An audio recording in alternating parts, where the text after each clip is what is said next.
Hello students. तो class 10th का NCERT chapter number 5 हम लोग कवर कर रहे हैं, पीरियोडिक क्लासिफिकेशन ऑफ एलिमेंट्स, और उस चैप्टर का ये लेक्चर नंबर 6 है हमारा। तो इस चैप्टर में हम लोग न्यूलैंड्स लॉ ऑफ ऑक्टेव के बारे में डिस्कस करने वाले हैं। तो बात दरअसल ऐसी है कि जब डुब्रिनर ने अपना काम कर लिया, उसके बाद एक नए साइंटिस्ट आए जिनका नाम था जॉन न्यूलैंड। ये एक ब्रिटिश केमिस्ट थे और 1864 की बात है। उनके पास टोटल 56 एलिमेंट्स थे उस टाइम पर। तो उन्होंने उनको इंक्रीज एटॉमिक मासेस के बेस पर इंक्रीजिंग ऑर्डर में बिठा दिया। ठीक है, जॉन न्यूलैंड का वर्क क्या था। वर्किंग अगर आएगा, पूछेगा एग्जाम में कि how John Newland give position और provide position to elements in his periodic table, तो आपको लिखना होगा कि he arrange elements in increasing order based on their atomic masses. इतना करने के बाद न्यूलैंड ने एक चीज़ का ऑब्जर्वेशन किया। उन्होंने ऑब्जर्व किया कि हर 8वां एलिमेंट फर्स्ट एलिमेंट के जैसा ही प्रॉपर्टी शो करता है। तो उन्होंने उस 8वें एलिमेंट को फर्स्ट एलिमेंट के जस्ट नीचे लिखा। ठीक है, तो यहाँ पे देख सकते हैं कि जो हाइड्रोजन है वो फ्लोरीन के जैसा प्रॉपर्टी शो करता है। दैट्स वाई फ्लोरीन को हाइड्रोजन के जस्ट नीचे रखा। वहीं अगर लिथियम से काउंट करें तो 8वां एलिमेंट सोडियम होगा, तो सोडियम को इसीलिए लिथियम के जस्ट नीचे रखा। और अगर सोडियम से काउंट करें तो 8वां एलिमेंट पोटाशियम होगा, इसलिए पोटाशियम को सोडियम के जस्ट नीचे लिखा। तो लॉ ऑफ ऑक्टेव कहता है कि हर 8वां एलिमेंट बिल्कुल वैसा ही प्रॉपर्टी दिखाएगा जैसा कि पहले एलिमेंट का प्रॉपर्टी था। ये कब होगा? जब हम इंक्रीजिंग ऑर्डर में बिठाएंगे on the basis of their atomic masses. ठीक है, एटॉमिक मासेस के अनुसार उनको इंक्रीजिंग ऑर्डर में बैठाएंगे तो हर 8वां एलिमेंट पहले एलिमेंट के जैसा प्रॉपर्टी शो करेगा। जैसे अगर काउंट करें ऑक्सीजन से तो 8वां एलिमेंट सल्फर आएगा। इसका मतलब कि ऑक्सीजन और सल्फर का प्रॉपर्टी सेम होगा, लेकिन कुछ कमियां होंगी ना, इसमें कुछ कमियां थी। न्यूलैंड्स लॉ ऑफ ऑक्टेव में कुछ कमियां थी। क्या वो कमियां थी उसको जरा हम लोग देखते हैं।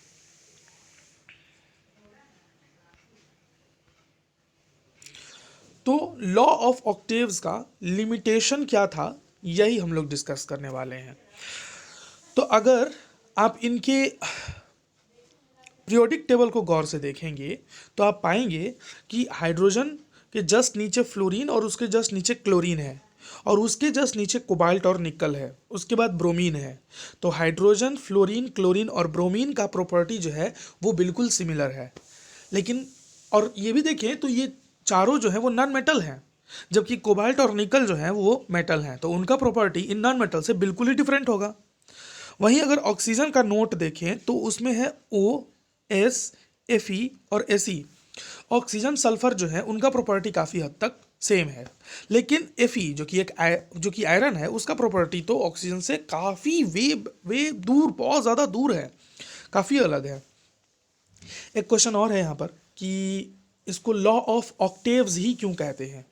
पहला नियम तो ये कि हर 8वां एलिमेंट सेम प्रॉपर्टी दिखा रहा है, इसलिए वो वर्ड आ गया ऑक्टेव। दूसरा नंबर ये कि न्यूलैंड ने अपने पीरियोडिक टेबल को म्यूजिकल नोट्स के साथ कंपेयर किया। उन्होंने कहा कि म्यूजिकल नोट में जैसे एक जो म्यूजिकल नोट है डो, रे, मी, फा, सो, ला, ती, डो, तो हर अगर डो से स्टार्ट करते हैं देन नेक्स्ट डो पर, यानी कि 8वें एलिमेंट पर, जैसे कि हिंदी में हम लोग कहते हैं सा रे गा मा पा धा नी सा, तो जब भी सा आएगा प्रॉपर्टी सेम हो जाएगा। लाइक अगर हम बोरॉन से गाना गाना शुरू करें, बेसिकली गाना ही तो गाते थे ना वो, तो अगर बोरॉन है सा रे गा मा पा धा नी सा, बोरॉन से स्टार्ट किया था मैंने, और एल्यूमिनियम, तो उनके कहने का मतलब है कि बोरॉन और एल्यूमिनियम दोनों का प्रॉपर्टी जो होगा वो सिमिलर होगा।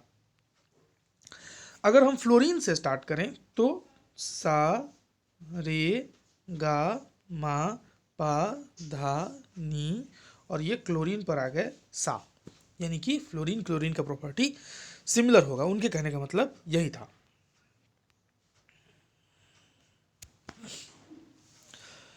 तो लॉ ऑफ ऑक्टेव्स जो है वो ऐसे आया, और न्यूलैंड ने इसको म्यूजिकल नोट्स से कंपेयर किया था, गाने की तरह है ये, ठीक है। तो हम लोग पढ़ रहे थे अभी लिमिटेशन, तो लिमिटेशन में पहला लिमिटेशन ये था कि ये लॉ ऑफ ऑक्टेव्स कैल्शियम के बाद वर्क नहीं करता था। कैल्शियम के बाद देखो सब तहस नहस है। कैल्शियम के बाद देखो क्रोमियम है, हाँ, मैंगनीज है, एफी है, आयरन है, यहाँ कोबाल्ट निकल है, कॉपर है, जिंक है, कहीं का कहीं रख रहे हैं, कुछ भी रख रहे हैं, है ना। दूसरा नंबर चीज़, और भी कुछ प्रॉब्लम्स थी वो भी देखते हैं। तो फर्स्ट आपका जो लिमिटेशन हो गया वो हुआ कि लॉ ऑफ ऑक्टेव्स जो है वो केवल कैल्शियम तक वर्क करता था। कैल्शियम तक हर आठवां एलिमेंट जो है वो प्रॉपर्टी शो करता था, लेकिन कैल्शियम के बाद हर आठवां एलिमेंट सिमिलर प्रॉपर्टी शो नहीं करता था जैसे कि फर्स्ट एलिमेंट में होता था। दूसरा नंबर, तो इसका मतलब कि हैवियर एलिमेंट्स में वर्क नहीं करता था। दूसरा नंबर चीज़, न्यूलैंड जो था एक नंबर का ढीठ इंसान था। उसने कहा कि केवल 56 एलिमेंट्स ही होंगे नेचर में, और कोई एलिमेंट्स मिलेंगे नहीं। बाद में फ्यूचर में अभी उसके जिंदा रहते नए एलिमेंट्स डिस्कवर हो गए। न्यूलैंड जो था उसने स्टार्ट किया था 56 एलिमेंट्स से, और ये जो है वो पहुंच गया, थोड़ा कलर चेंज कर देते हैं,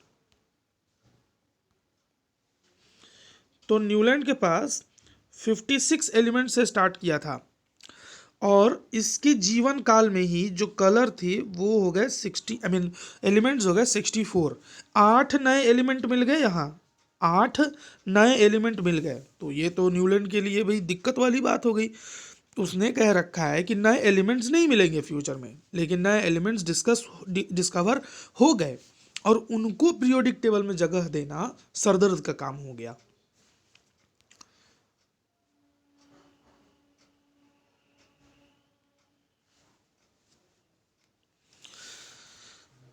तो न्यूलैंड ने अज्यूम कर रखा था कि 56 एलिमेंट होंगे नेचर में और कोई एलिमेंट नहीं मिलेगा, लेकिन कुछ नए एलिमेंट्स मिल गए, 56 से 64 तक पहुंच गए। तो उनका प्रॉपर्टीज जो है वो मैच नहीं कर रहा था, वो लॉ ऑफ ऑक्टेव्स में फिट नहीं हो पा रहे थे। तीसरा नंबर जो है वो सबसे बड़ा लिमिटेशन है। थर्ड लिमिटेशन ये है कि अब देखो 56 एलिमेंट जो थे पहले इनके पास, अब हो गए 64। अब न्यूलैंड जैसे तैसे एडजस्ट करना शुरू कर दिए, एक एक स्लॉट में दो दो एलिमेंट ठूसे जा रहे हैं, but also put some unlike elements under the same note. ये भी हो रखा है कि पहले नंबर जरा देखो इसको, कि एक ही नोट के अंदर यहाँ पर, एक सेकंड कलर चेंज करूं, एक ही नोट के अंदर यहाँ पर हाइड्रोजन, फ्लोरीन, क्लोरीन है, कोबाल्ट और निकल है। एक ही नोट के अंदर नीचे ऑक्सीजन, सल्फर है, आयरन है, एक ही नोट, नाइट्रोजन, फास्फोरस है, मैंगनीज है ना। तो ये सभी चीज़ें जो है वो हम लोगों को देखने को मिलने लग रही थी, जिनका कोई सेंस नहीं बनता है ना, सेम नोट के नीचे। दूसरा नंबर चीज़ की दो जगहों पर, एक जगह तो कोबाल्ट निकल सेम स्लॉट, और यहाँ पर सेम स्लॉट, तो ये भी एक बहुत बड़ा ड्रॉबैक था। अच्छा एक चीज़ बताओ, क्या डोबरीना ट्रिएड कहीं दिखाई पड़ रहा है तुम लोगों को? डोबरीना ट्रिएड दिखाई पड़ रहा है क्या? तो ये क्वेश्चन एग्जाम में पूछा जा सकता है। तो यहाँ दिखने को मिल रहा है लिथियम, सोडियम, पोटेशियम, ये था, है ना। और कहाँ कहाँ देखने को मिल रहा है, फाइंड करो। फ्लोरीन, क्लोरीन, ब्रोमीन मिल रहा है यहाँ पे, हाँ, और कहाँ मिल रहा है, फाइंड करो।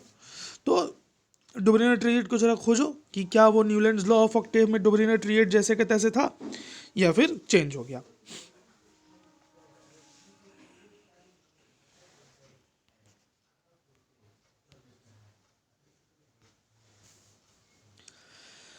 तो कुछ ऐसे एलिमेंट्स सेम नोट के नीचे आ गए जिनका प्रॉपर्टी डिफरेंट था। कोबाल्ट और निकल जो है वो सेम सेम स्लॉट में है ना, और फ्लोरीन, क्लोरीन, ब्रोमीन के साथ हैं जबकि अलग प्रॉपर्टी है। आयरन, आयरन को ध्यान से देखो, आयरन जो है यहाँ एफी जो है उसका प्रॉपर्टी किससे मैच करता है, कोबाल्ट और निकल से। और दूरी देखो दोनों के बीच की कितनी ज़्यादा दूर पे रखे हैं, एक इस नोट के नीचे रखे हैं, एक इस नोट के नीचे रखे हैं, है ना। तो ये भी एक बहुत बड़ा ड्रॉबैक था न्यूलैंड का। तो आयरन जो कि कोबाल्ट के जैसा प्रॉपर्टी, निकल के जैसा प्रॉपर्टी शो करता था, उसको बहुत दूर रखे हैं। नोबल गैसेस का डिस्कवरी हो गया तो और सरदर्द हो गया। फिर लॉ ऑफ ऑक्टेव्स किसी काम का ही नहीं रह गया। तो कह सकते हैं कि न्यूलैंड्स लॉ ऑफ ऑक्टेव जो है वो लाइटर एलिमेंट्स में ही वर्क करता है। ठीक है, तो जो क्वेश्चंस आते हैं जिस तरह से, न्यूलैंड्स लॉ ऑफ ऑक्टेव का लिमिटेशन जो है सीबीएसई में एक दो बार आया हुआ है ऑलरेडी। मिनिमम कह देता है 2 लिमिटेशन लिखिए, 2 नंबर का दे देगा, या 1 नंबर का दे देगा, 2 लिमिटेशन पूछ देगा। ठीक है, तो ये चीज़ें आई हुई हैं। और मेंडलीव का अचीवमेंट बहुत ज़्यादा आता है, तो जब मेंडलीव पढ़ेंगे तो उसको डिस्कस कर लेंगे। नेक्स्ट वीडियो जो होगा हमारा मेंडलीव्स पीरियोडिक टेबल ही होगा। मेंडलीव्स पीरियोडिक टेबल में पहला जो वीडियो हम लोग पढ़ेंगे उसमें हम लोग मेंडलीव्स के वर्क के बारे में देखेंगे और उनके अचीवमेंट के बारे में देखेंगे। ठीक है, और जो नेक्स्ट वीडियो होगा उसमें हम लोग अचीवमेंट्स, लिमिटेशंस और उसको कनेक्ट करेंगे मॉडर्न पीरियोडिक टेबल से। ठीक है, तो हम लोग मिलते हैं नेक्स्ट वीडियो में, तब तक के लिए गुड डे।